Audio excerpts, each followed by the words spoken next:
అన్నమయ్య జిల్లా రాయచోటి నియోజకవర్గంలో సార్వత్రిక ఎన్నికల నిర్వహణకు సర్వం సిద్ధం. అన్నమయ్య జిల్లా రాయచోటి నియోజకవర్గంలో సార్వత్రిక ఎన్నికల నిర్వహణకు సర్వం సిద్ధమయ్యాయి. రాజంపేట పార్లమెంట్ స్థానానికి 18 మంది అభ్యర్థులు పోటీ చేస్తున్నారు. రాయచోటి అసెంబ్లీ స్థానానికి 15 మంది, మదనేపల్లి స్థానానికి 15, కోడూరు స్థానానికి 15, పీలేరు స్థానానికి 12, రాజంపేట స్థానానికి 12, తంబళ్లపల్లి స్థానానికి 11 మంది అభ్యర్థులు పోటీ చేస్తున్నారు. పార్లమెంట్ స్థానానికి 15 మందికి పైగా 18 మంది పోటీ చేస్తుండటంతో 2 ఈవీఎంలతో 1609 పోలింగ్ కేంద్రాల్లో పోలింగ్ నిర్వహించారు. 85% పోలింగ్ జరిగేలా ఓటర్లకు అన్ని రకాల అవగాహన కల్పించామని అన్నారు. నియోజకవర్గానికి 1, పార్లమెంట్కు 2 మోడల్ పోలింగ్ కేంద్రాలు ఏర్పాటు చేశారు. మహిళలకు, విభిన్న ప్రతిభావంతులకు ప్రత్యేక పోలింగ్ కేంద్రాలు ఏర్పాటు చేశారు. ఉదయం 7 నుంచి సాయంత్రం 6 వరకు పోలింగ్ జరగనున్నాయని తెలిపారు. మే 2 నుంచి ఓటర్లకు స్లిప్పులు పంపిణీ చేపడతామని అన్నారు. ప్రశాంత వాతావరణంలో ఎన్నికలు జరగనున్నాయని, అభ్యర్థులకు కానీ వారి అనుచర వర్గాలు కానీ ఎలాంటి అవాంఛనీయ సంఘటనలకు పాల్పడినా ఉపేక్షించేది లేదని హెచ్చరించారు. ఆల్రెడీ స్టార్ట్ అయింది. దానికి సంబంధించిన కార్యక్రమాలన్నింటినీ కూడా టేకప్ చేయడం జరుగుతుంది.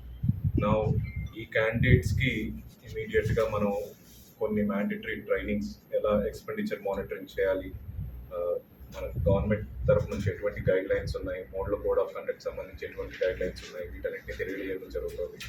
అలాగే వాళ్ళ ఏ కాన్స్టిట్యున్సీలో వాళ్ళు కంటెస్ట్ చేస్తున్నారో ఆ కాన్స్టిట్యున్సీకి సంబంధించిన electoral role, list of polling stations, అలాగే మనకు క్రిటికల్ పోలింగ్ స్టేషన్స్, అక్కడ తీసుకుంటున్న జాగ్రత్తలు, ఇలాంటి ఇంపార్టెంట్ డీటెయిల్స్ అన్నింటినీ కూడా వాళ్ళకి షేర్ చేయడం జరుగుతుంది. అలాగే మనకు మీ అందరికీ ఇంతకు ముందే మనం ఇన్ఫార్మ్ చేశాము, observers election commission of India నుంచి ఆల్రెడీ మన జిల్లాకు చేరుకోవడం జరిగింది. 3 expenditure observers, 2 general observers, 1 police observer మనకు రావడం జరిగింది. వాళ్ళ డీటెయిల్స్ని కూడా మనం క్యాండిడేట్స్కి షేర్ చేయడం జరుగుతుంది. అబ్జర్వర్స్ అలాగే మనకు స్టేట్ నుంచి ఎక్స్పెండిచర్ అబ్జర్వర్ గారు కూడా ఆల్రెడీ జిల్లా విజిట్ చేశారు. జిల్లాలోని జనరల్ ఎలక్షన్ సంబంధించి చేసిన అరేంజ్మెంట్స్ గురించి వారి ఫీడ్బ్యాక్ని, సజెషన్స్ కూడా ఇవ్వడం జరిగింది. దానికి తగినట్టుగా మనం ఏర్పాట్లు చేసుకుంటున్నాము. నా అబ్జర్వర్స్ కూడా క్యాండిడేట్స్ కూడా అబ్జర్వర్స్తో ఇంటరాక్ట్ అవ్వడానికి వీలుంటుంది. వాళ్ళ గెస్ట్ హౌస్ డీటెయిల్స్ని, మొబైల్ నెంబర్స్ని కూడా పబ్లిక్కి అలాగే క్యాండిడేట్స్ కూడా అవైలబుల్గా చేస్తాం. పోలింగ్ స్టేషన్స్ వరకు మనం అన్ని ఆల్రెడీ 1609 ఇప్పుడు మన final list of polling stations మన జిల్లాలో.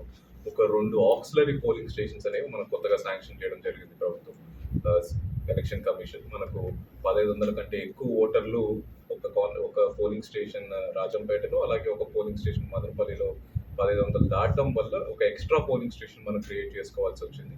సో ఆ ఎక్స్ట్రా పోలింగ్ స్టేషన్ కలుపుకుంటే మనకు ఇప్పుడు కరెంట్లీ కంప్లీట్గా డిస్ట్రిక్ట్లో 1609 పోలింగ్ స్టేషన్స్లో మనం ఎలక్షన్ టేకప్ చేయబోతున్నాము. ఈ పోలింగ్ స్టేషన్ సంబంధించి అన్ని అరేంజ్మెంట్స్ చేసుకున్నాము. అలాగే మనం కొన్ని పోలింగ్ స్టేషన్స్లో కొన్ని క్రైటీరియా బేస్ చేసుకొని క్రిటికల్ పోలింగ్ స్టేషన్స్గా ఐడెంటిఫై చేసుకుంటాం. అలా ఐడెంటిఫై చేసుకున్న పోలింగ్ స్టేషన్స్లో సెంట్రల్ పోలీస్ ఫోర్స్ని డిప్లాయ్ చేసుకోవడం, అలాగే మైక్రో అబ్జర్వర్స్ పెట్టుకోవడము, వెబ్ కాస్టింగ్ చేయడము, వీడియోగ్రఫీ చేయడము, ఇలాంటి సివిల్ అండ్ నాన్ సివిల్ మెజర్స్ని టేకప్ చేయాల్సి ఉంటుంది.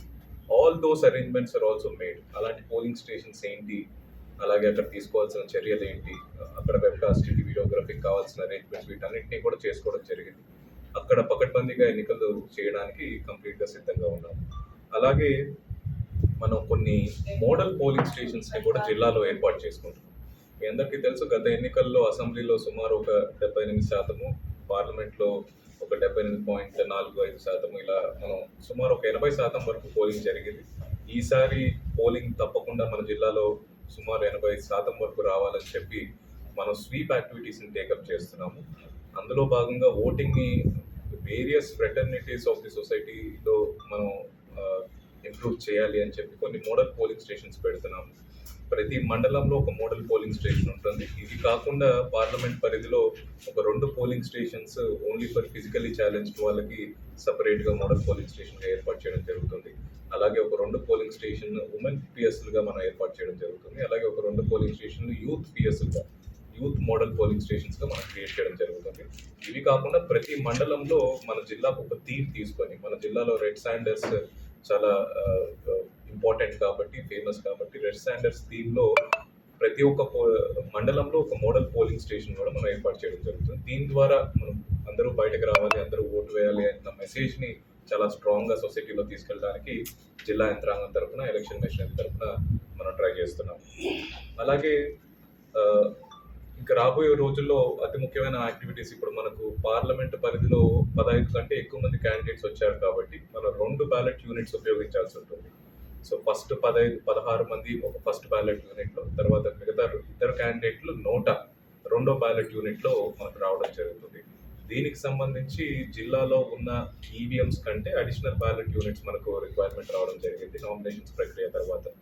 ఇది అడిషనల్ ఈవీఎంస్ మనం ఎక్కడి నుంచి తెచ్చుకోవాలి ఏంటి అనే డీటెయిల్స్ అన్ని కమిషన్ ఆఫీస్ నుంచి వచ్చాయి. వాటిని తెచ్చుకోవడం, వాటికి సంబంధించిన ఫస్ట్ లెవెల్ చెకింగ్ చేయడం, ఈ కార్యక్రమాన్ని కూడా నెక్స్ట్ 3-4 రోజుల్లో కంప్లీట్ చేసుకోవడం జరుగుతుంది.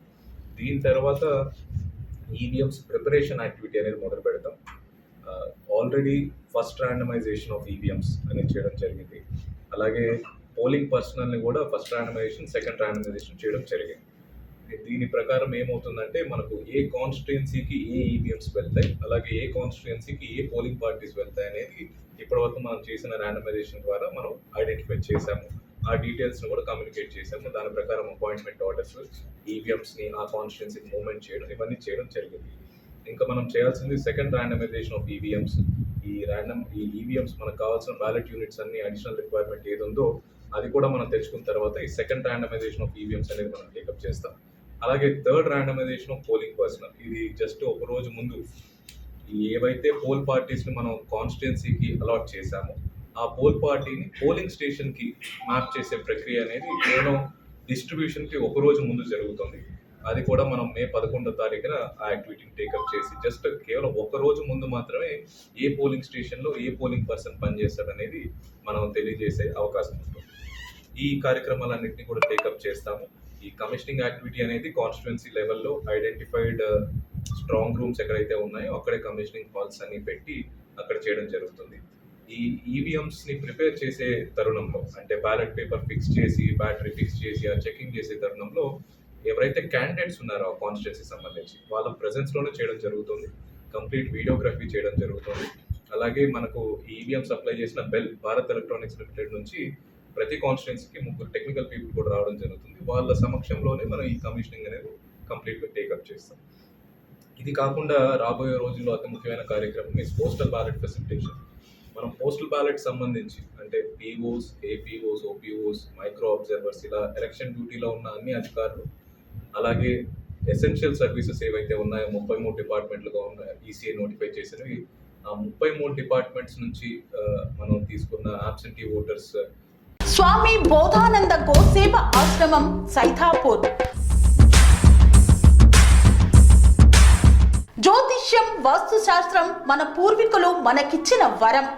దుర్గాదేవి, కాలభైరవ ఉపాసనతో వాక్సిద్ధి పొందిన శ్రీ శ్రీ బోధానందగిరి స్వామివారు మీకు ఎలాంటి సమస్యలున్నా, వాటిలో ముఖ్యంగా ధన నష్టం, ఆరోగ్య నష్టం, భార్యాభర్తల మధ్య గొడవలు, ప్రేమించుకున్న వారు దూరం అవడం, ఎన్ని సంబంధాలు వచ్చినా పెళ్లి ముడి పడకపోవడం, రోడ్డు ప్రమాదాలు, అప్పుల బాధలు, వ్యవసాయంలో నష్టాలు, పెద్దల మాట పిల్లలు వినకపోవడం, ఆరోగ్య శాంతి, గృహశాంతి, మనశ్శాంతి లేకపోవడం, ఇలాంటి సమస్యలు ఉన్నట్లయితే ఒక్కసారి స్వామీజీని కలవండి. మీ సమస్యలకు తగిన పరిష్కారాన్ని పొందండి. అంతేకాక అన్ని రకాల వ్యాధులకు గోపంచకవ్య మరియు మూలికా వైద్యం చేయబడును. నమ్మకంతో రండి, ఆయురారోగ్యాలతో వర్ధిల్లండి. మా అడ్రస్ స్వామి బోధానంద గోసేవ ఆశ్రమం, సైథాపూర్, వీరభద్రస్వామి గుడి దగ్గర, యాదగిరిగుట్ట. సంప్రదించవలసిన నెంబర్ 9849213754 మరియు 9618034138.